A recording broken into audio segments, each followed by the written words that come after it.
Assalamualaikum warahmatullahi wabarakatuh. Pada kesempatan yang baik ini, marilah kita panjatkan puji dan syukur kehadirat Allah Subhanahu wa Ta'ala atas nikmat dan hidayahnya, sehingga kita semua senantiasa dalam keadaan sehat dan berbahagia. Assalamualaikum warahmatullahi wabarakatuh.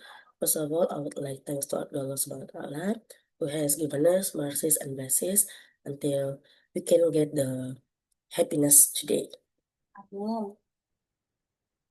Teman-teman yang berbahagia, pada kesempatan kali ini, saya akan menyampaikan pidato mengenai bagaimana sih cara mencintai diri sendiri atau sering disebut dengan self-love. Uh, on this occasion, I would like to deliver a speech about how to love yourself or what is often referred to as self-love. Pada zaman sekarang, kebanyakan manusia sulit untuk menerima dirinya sendiri.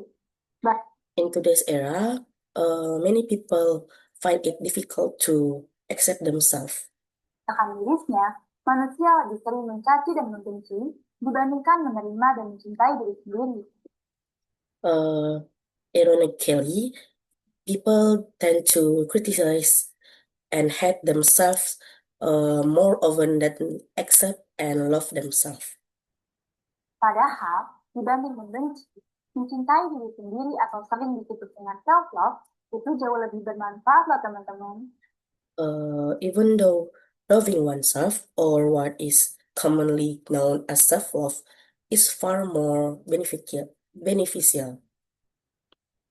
Tapi sebelumnya, teman-teman tahu nggak self-love itu apa? But before that, do you know what appreciating or loving yourself actually means? Self-love adalah menghargai diri atau mencintai diri sendiri. Hal Self-love is considered good for mental health. ini disebut baik untuk kesehatan mental karena dapat membuat seseorang berpikir jauh lebih positif. Because it helps us a person think more positive. Lalu, kenapa sih kita harus self-love? Alasan. So why do we need self-love? Tentunya agar kita lebih bahagia. Dan bahagia adalah kunci menjalani kehidupan.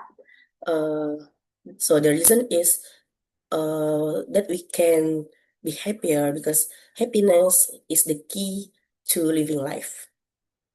Self-love memiliki banyak sekali manfaat loh teman-teman. Di Self-love also has many benefits. antaranya bisa tampil percaya diri, meningkatkan kualitas diri, menghargai kekurangan diri, menerima diri sepenuhnya, dan selalu bersyukur. That's such as improving self-quality, fully accepting ourselves, and always being grateful. Ternyata, self-love memiliki 4 aspek yang harus diketahui. Yang pertama, It turns out that there are 4 aspects that need to be understood. ada self-awareness. Adalah kesadaran diri seseorang terhadap proses berpikirnya. The first is self-awareness, which is self-awareness of one's thinking processes. Hal yang bisa dilakukan untuk meningkatkan self-awareness adalah dengan membuat catatan harian mengenai emosi, pikiran, dan tindakan yang dilakukan. So one way to improve self-awareness I think, by keeping a daily journal about thoughts, action, or about emotions. Yang kedua ada self-worth, adalah keyakinan diri seseorang terhadap dirinya. Jadi, the second is self-worth, which refers to a person's belief in their own value. Seseorang tidak perlu melakukan kegiatan tertentu atau memenuhi kriteria untuk merasa berharga. This means that someone does not need to engage in certain activities or meet specific criteria in order to feel worthy.